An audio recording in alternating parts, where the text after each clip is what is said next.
बिस्मिल्लाहिर्रहमानिर्रहीम। नाजरीन, आप देख रहे हैं नेक्स्ट गाइडेंस और आज शुरुआत करेंगे नूरुद्दीन जंगी की किस्त नंबर 16 से। मुजद्दुद्दीन ने मुस्कुराते हुए असबात में गर्दन हिला दी। फिर जब इसने इसका शाना थपथपाया तो एक चाहत और मोहब्बत में चुपचाप मरसीना ने अपना सर इसके सताने पर रख दिया था। इस मौका पर मुजद्दुद्दीन ने इसके सर पर हाथ फेरा, फिर बड़ी हमदर्दी में कहने लगा, बस अब रोना नहीं है। इसके बाद नीचे झुककर मिशाल का बाजू पकड़कर मुजद्दुद्दीन ने इसे उठाया। वो बेचारी रो रही थी। इसके आंसू भी मुजद्दुद्दीन ने साफ किए। वो बेचारी भी निढाल सी हो रही थी। फिर मरसीना की तरह इसने अपना सर मुजद्दुद्दीन के बाएं शाने पर डाल दिया था। कुछ देर ऐसे ही समा रहा। फिर इन दोनों को मुजद्दुद्दीन लेकर सिमरौन की मसहरी के करीब आया। जो दो नशिस्तें थी इन पर दोनों को बिठाया। फिर इन दोनों की तरफ देखकर कहने लगा, तुम दोनों जरा मेरी तरफ गौर से देखो। मरसीना और मिशाल संभली और मुजद्दुद्दीन के कहने पर इसकी तरफ देखने लगी थी। मुजद्दुद्दीन ने इस बार अपने चेहरे पर गहरी मुस्कुराहट बिखेरते हुए इन्हें मुखातिब किया, अगर तुम दोनों के दिल में मेरी थोड़ी सी वक्त थोड़ा सा भी एहतराम है तो अपने चेहरे पर सुकून और मुस्कुराहट बिखेरो। यूं जानो तुम दोनों मुझे रोते हुए नहीं मुस्कुराते हुए अच्छी लगती हो। इस मौका पर मरसीना और मिशाल दोनों ने एक दूसरे की तरफ देखा, फिर संभली और अपने लबों पर हल्का सा तबस्सुम बिखेर दिया था। मुजद्दुद्दीन खुश हो गया, कहने लगा, ये बात हुई ना। देखो, तुम्हारे ताया बीमार हैं। अगर तुम इनके पास बैठकर रोती रहोगी तो याद रखना ये सेहत याब नहीं हो सकेंगे, बल्कि इनकी सेहत गिरती चली जाएगी। इनके पास बैठकर तुम लोगों को खुश होना चाहिए। इनके पास बैठकर अपने गम को फरामोश करके कह के लगाने चाहिए। तुम्हारी खुशी, तुम्हारा इत्मीनान ही इनकी सेहत याबी का बाइस बन सकता है। मरसीना और मिशाल ने अब पूरी तरह अपने आप को संभाल लिया था। मुजद्दुद्दीन ने जब देखा कि वो संभल गई हैं तब इसने सिमरौन को मुखातिब किया, मोहतरम सिमरौन, ये आपने अपनी क्या हालत बना ली। देखें, गुजरने वाले गुजर जाते हैं। अगर इनके गुजर जाने को जिंदगी का रोग बना लिया जाए तो फिर याद रखिएगा, जिंदगी में कोई भी इंसान सेहतमंद और सलामत ना रहे। मैं जानता हूँ भाई के मरने का बेहद दुख है और आपके इस दुख में आपके साथ बराबर का शरीक हूँ, लेकिन दुख बर्दाश्त करना पड़ते हैं। अगर आप भाई के गुजर जाने के दुख में यूं बिस्तर से लग जाएंगे तो फिर इन बच्चियों का क्या बनेगा। ये तो सोचिए, ये तो पिघल कर रह जाएंगी। सिमरौन ने अपने चेहरे पर मुस्कुराहट बखेरी। नहीं बेटे, अब मैं काफी हद तक बेहतर हूँ। बस कार्लोस की जुदाई ने मेरी कमर तोड़ दी थी और मैं इसकी जुदाई को बर्दाश्त नहीं कर सका था। बहरहाल वक्त के साथ साथ हालात जख्म मंतमल करते चले जाते हैं। ये दोनों बच्चियां मेरे कहने पर तो चुप नहीं हो रही थी। पहले जमारा भी इनके साथ बैठकर रोती रही, लेकिन वो इन दोनों की निस्बत किसी कदर बहादुर है। ये बच्चियां बहुत ज़्यादा हसास हैं। बहरहाल बेटे, मैं मुतमईन हूँ और खुश हूँ कि तुमने आते ही इन दोनों को संभाल लिया है। सिमरौन जब खामोश हुआ तब मुजद्दुद्दीन ने इसे मुखातिब किया, मोहतरम सिमरौन, ये मरसीना और मिशाल तो ठीक से नहीं बताएंगी। आप ये बताइए कि ये दोनों बहनें कुछ खा पी भी रही हैं या भूख पर गुजारा कर रही हैं। सिमरौन संजीदा हो गया, कहने लगा, बेटे लगता है इन्होंने तो खाने पीने से हाथ ही खींच लिया है। कभी इज़ाबेल भी, आपकी माँ और कभी आपकी पुप्पी जबरदस्ती इनको कुछ खिला पिला देती थी ना। इन दोनों बहनों ने तो दुख और गम को चादर बनाकर ओढ़ लिया है।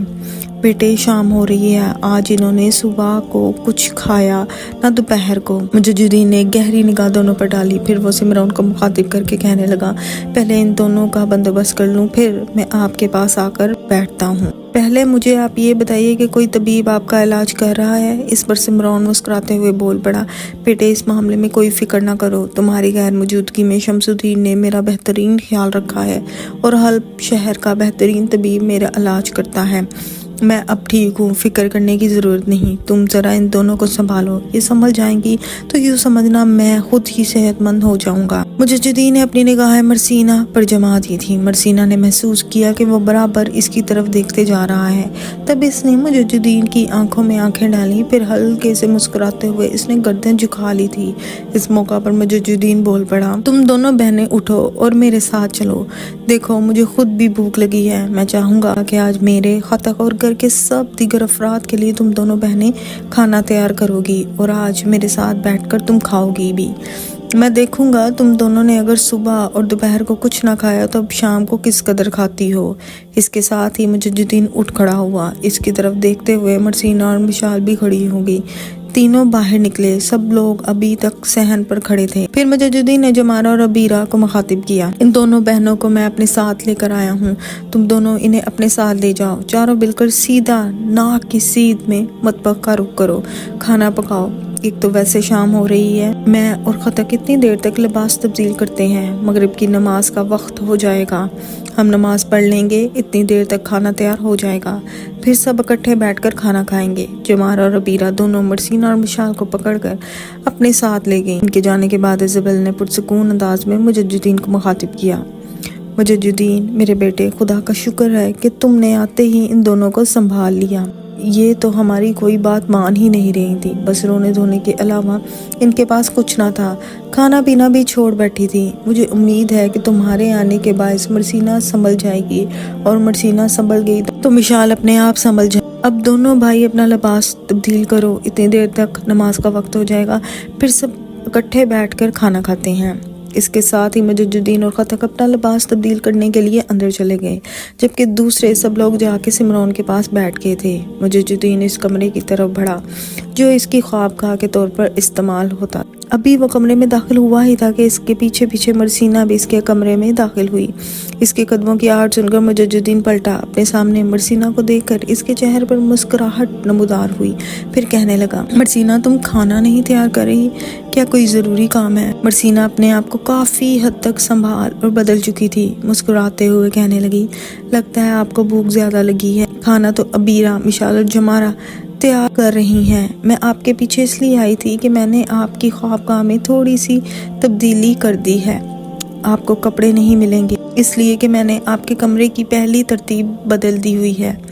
मुजद्दिदीन मरसीना के करीब हुआ और कहने लगा, मैंने तुम्हें जो अपने पीछे अपने कमरे में देखा, पहले तो मुझे ख्याल आया कि तुम फिर रो दोगी, लेकिन तुम्हारी हालत देखते हुए मुझे खुशी है कि तुमने अपने आप को संभाल लिया है। इस पर मरसीना संजीदा हो गई और कहने लगी, अगर आप यहाँ होते तो यकीनन मेरी हालत वो ना होती जो आपकी गैर मौजूदगी में हुई। आप यहाँ होते तो कम से कम मुझे संभाल देते, मैं संभल जाती। मैं और मिशाल इसलिए ज़्यादा रोई कि इस तरह कोई हमदर्दी देने वाला ना था जिस तरह आपने हम दोनों को दी। जमारा भी बहुत रोई, लेकिन इसके पास भाई शमसुद्दीन था। बहुत से मौके पर शमसुद्दीन ने जमारा को ऐसे संभाला कि जमारा अपने आप को संभालने में कामयाब हो गई। मरसीना की इस गुफ्तगू से मुजद्दिदीन खुश हो गया था। फिर वो कमरे का जायज़ा लेने लगा। कमरे की हर चीज़ तब्दील हो चुकी थी, पहले की निस्बत कमरे की सफाई भी ज़्यादा हो चुकी थी। बिस्तर की हर चीज़ नई थी, बदल दी गई थी। कुछ देर तक मुजद्दिदीन कमरे का जायज़ा लेता रहा, फिर मरसीना की तरफ देखते हुए कहने लगा, मरसीना लगता है तुमने मेरे कमरे की सफाई और तब्दीली में बहुत मेहनत की है, इसके लिए मैं तुम्हारा शुक्रगुजार और ममनून हूँ। मरसीना ने तेज़ निगाहों से मुजद्दिदीन की तरफ देखा, फिर वो बड़ी चाहत और मोहब्बत में मुजद्दिदीन को मुखातिब करते हुए कह रही थी, अमीर आप कैसी बातें करते हैं, आपको तो मेरे लिए ऐसे अल्फाज इस्तेमाल नहीं करने चाहिए। अब तो आप ही मेरे एहसास का फसूम, मेरे ख्यालों का हसीन राज, मेरे लबों की तबस्सुम की जोत, मेरे दिल की रहमतों के अत्तियों का खुमार हैं। अब आप ही मेरी ज़िस्त का सदाकत और अमानत भरा पकवान है। हालात, वक्त और अजीज़ व कारिब ने अब हम दोनों को एक दूसरे से मंसूब कर दिया है। फिर इस रिश्ते के तहत आपको मेरा शुक्रिया अदा करने की क्या ज़रूरत है? आपका हर काम करना मेरा फ़र्ज़ ऐन बनता है। अगर आप मुझे ना मिले होते तो मैं समझती हूँ मेरी रूह मेरे जिस्म में अब तक पिघल चुकी होती। मेरे जमाल की हरारत, मेरे लबों के नग़मे हलाकत खीस कहानियों और जान नवाज इब्तिदाओं में बदल गए होते। अमीर ज़माने के काफ़िले में आप ही तो मेरी ज़िंदगी का आखिरी रमक हैं। मैं आपका काम नहीं करूँगी तो और किसका करूँगी? आपका काम करना अब मेरे फ़राइज़ में शामिल है। मरसीना जब खामोश हुई तो हल्का सा कहका लगाते हुए मुजद्दिदीन बोल पड़ा, मैं तो समझता था कि तुम एक चुपचाप सी खामोश तबाह लड़की हो, लेकिन तुम तो बड़े अच्छे जुमले, बड़ी खूबसूरत अल्फाज बोल सकती हो। बहरहाल जो अल्फाज तुमने अदा किए हैं मरसीना, इसके लिए मैं तुम्हारा इंतहा दर्जा का शुक्रगुजार हूँ। अच्छा, अब जबकि तुमने मेरे कमरे में तब्दीली कर दी है, मुझे कपड़े निकाल कर दो, मैं तब्दील कर लूँ, नमाज का वक्त होने वाला है। इस पर बड़ी तेज़ी से मरसीना आगे बढ़ी, एक संदूक खोला, اس میں طے کیے ہوئے کپڑوں کا ایک جوڑا نکال کر اس نے مجد الدین کو تھما دیا تھا۔ مجد الدین الٹ پلٹ کر ان کپڑوں کو دیکھتا رہا، پھر حیرت سے مرسینہ کی طرف دیکھتے ہوئے کہنے لگا، مرسینہ یہ کپڑے میرے تو نہیں ہیں۔ مرسینہ نے ہلکا سا کہکا لگایا، کہنے لگی، آپ بے فکر رہیں، میں غلطی نہیں کر سکتی، یہ کپڑے آپ کے ہی ہیں۔ آپ اس بنا پر انکار کر رہے ہیں کہ یہ کپڑے پہلے آپ نے دیکھے نہیں نا، آپ نے پہنے ہیں۔ تو آپ کے لیے اطلاع یہ ہے کہ آپ کی غیر موجودگی میں ہم لوگ اماں کے ساتھ بازار گئے تھے۔ میرے کہنے پر اماں نے آپ کے لیے کچھ کپڑے خریدے تھے اور یہ میں نے خود آپ کے لیے پسند کیے ہیں، لہٰذا آپ یہی پہنے۔ شکر گزار سے انداز میں جب مجد الدین نے مرسینہ کی طرف دیکھا تو مرسینہ نے تڑپ کر اپنا ہاتھ اس کے منہ پر رکھ دیا اور کہنے لگی، آپ میرا شکریہ ادا کرنے کے لیے الفاظ استعمال نہ کیجیے گا۔ میں پہلے کہہ چکی ہوں کہ آپ کے کام کرنا میرے فرائض میں شامل ہے، لہٰذا جو فرض ادا کیا جائے اس کے لیے شکریہ ادا نہیں کرتے۔ میں اب مطبخ کی طرف جاتی ہوں، آپ کپڑے تبدیل کریں۔ اس کے ساتھ ہی مرسینہ دروازے کی طرف بڑھی۔ چند قدم آگے جا کر وہ اچانک مڑی اور وہ دوبارہ چونکنے کے انداز میں مجد الدین کو مخاطب کیا، امیر میں ایک بات پوچھنا بھول ہی گئی، آپ کھانے میں کوئی چیز پسند کریں گے تو بتا دیں، میں تیار کر دوں گی۔ مجد الدین مسکرایا، کہنے لگا، نہیں، جو کچھ تیار ہو رہا ہے ہونے دو، میں سب کے ساتھ مل کر کھا لوں گا۔ مرسینہ باہر نکل گئی۔ دروازہ اس نے بند کر دیا تھا کہ مجد الدین کپڑے تبدیل کرے۔ لباس تبدیل کرنے کے بعد مجد الدین نکلا، نئے تعمیر ہونے والے مکان میں گیا۔ وہاں سب لوگ سمرون کے پاس بیٹھے ہوئے تھے۔ خطک بھی لباس تبدیل کر کے وہاں پہنچ چکا تھا۔ مجد الدین آگے بڑھ کر سمرون کے قریب ہوا، بیٹھا اسے مخاطب کر کے کہنے لگا، میں کچھ کہنا چاہتا تھا کہ اس کی ماں اسے مخاطب کر کے بول پڑی، مجد الدین میرے بیٹے، جس روز الرپا کا مکان بیچ کر محترم سمرون، ان کا بھائی کارلوس دونوں یہاں پہنچے تو پہلے تو ان دونوں نے یہاں رہائش رکھنے سے انکار کر دیا، پھر یہ اصرار کرنے لگے کہ ہم اس کی قیمت وصول کریں، لیکن تمہاری غیر موجودگی میں بھلا ہو مرسینہ کا اس نے اپنے باپ اور تایا دونوں کو دھمکی دی کہ اگر آپ لوگوں نے اس مکان میں رہائش نہ رکھی تو امیر مجد الدین ناراض ہو جائیں گے۔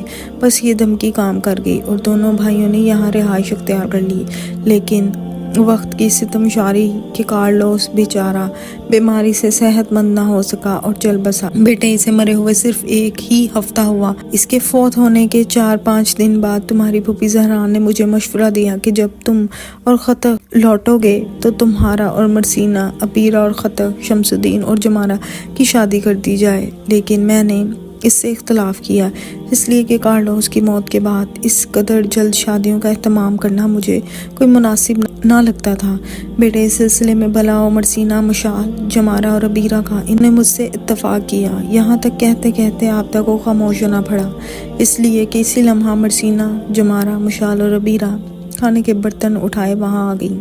کھانے کے برتن انہوں نے ترتیب لگائے، پھر سمرون کے پاس بیٹھ کر کھانا کھانے لگے۔ سلطان نور الدین زنگی ایک روز اپنے قصر میں اپنے سالاروں، عمائدین اور سلطنت کے سرکردہ لوگوں کے ساتھ بیٹھا ہوا تھا کہ اس کے محافظ دستوں کا سالار ایک بوڑھے شخص کو اندر لایا اور اسے سلطان کے سامنے پیش کیا۔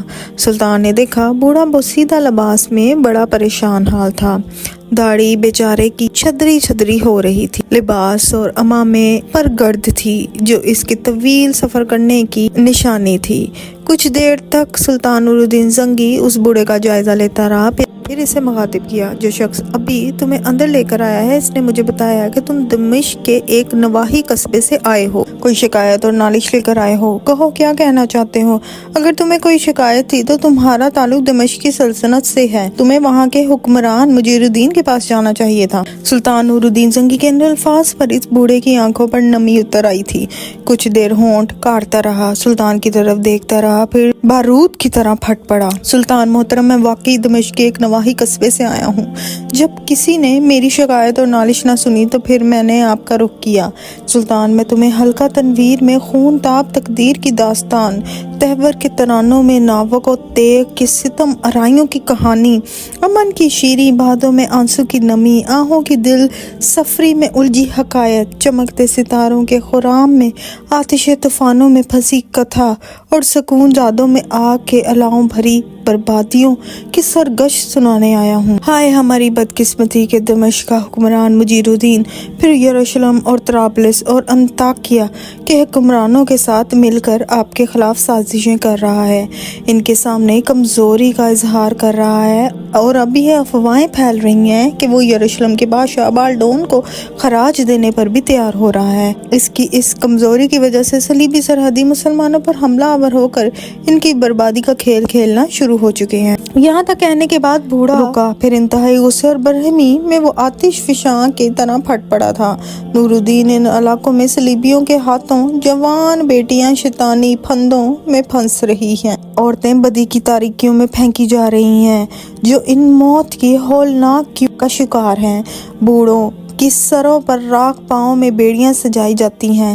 نور الدین وہاں شرافت نفس بے وقار آزادی سے بھی بدتر ہو کے رہ گئی ہے۔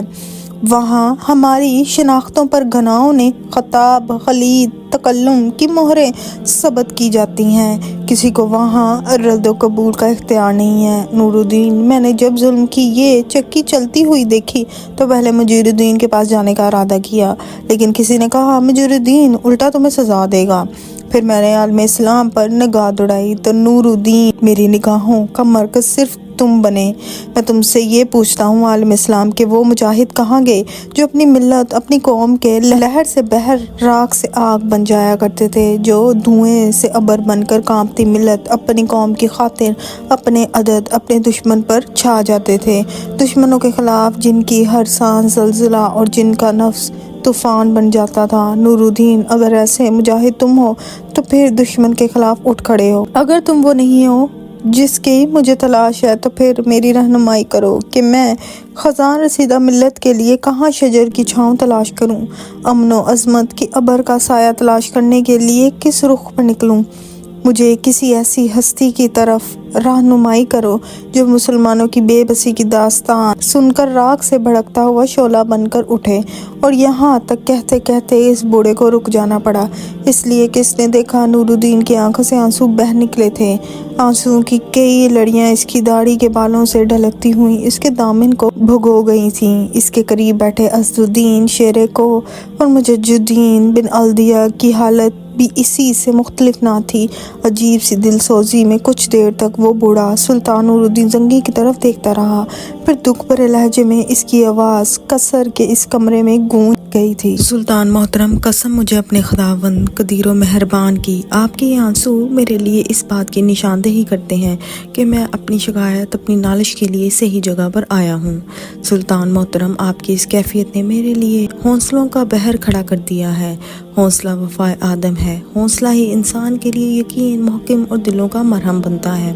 سلطان محترم، میری بدقسمتی کہ میں آپ کو سلطان مخاطب کرنے کی بجائے نور الدین مخاطب کرتا رہا۔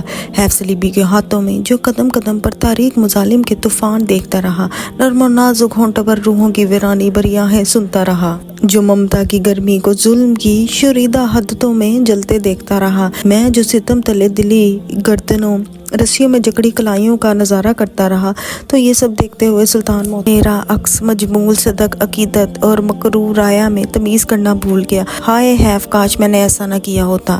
اتنا کہنے کے بعد وہ بوڑھا خاموش ہو گیا۔ جواب میں سلطان نور الدین زنگی تھوڑی دیر تک اپنے ہونٹ کاٹتا رہا، ضبط کرتا رہا، آنکھیں بار بار ڈبڈبایا جاتی تھی، پھر اس نے اپنے سر کو جھکا دیا، آنسوؤں کی کئی قطرے اس کے دامن پر گرے تھے۔ پھر سلطان نے اس بوڑھے کو مخاطب کرتے ہوئے کہنا شروع کیا، قسم مجھے اپنے خدائے مہربان پر جلال کی، اگر تمہارا تعلق میرے علاقوں سے ہوتا تو میں تمہیں اس بات کی اجازت دیتا کہ میرے لیے نور الدین کے الفاظ استعمال کرنے کی بجائے آگے بڑھ کر میرے منہ پر تمانچے مارو اور مجھے بیدار کرو کہ میں ان لوگوں کی حفاظت کا سامان کر سکوں جن کی ذمہ داری خداوند قدوس نے میرے کندھوں پر ڈالی ہے۔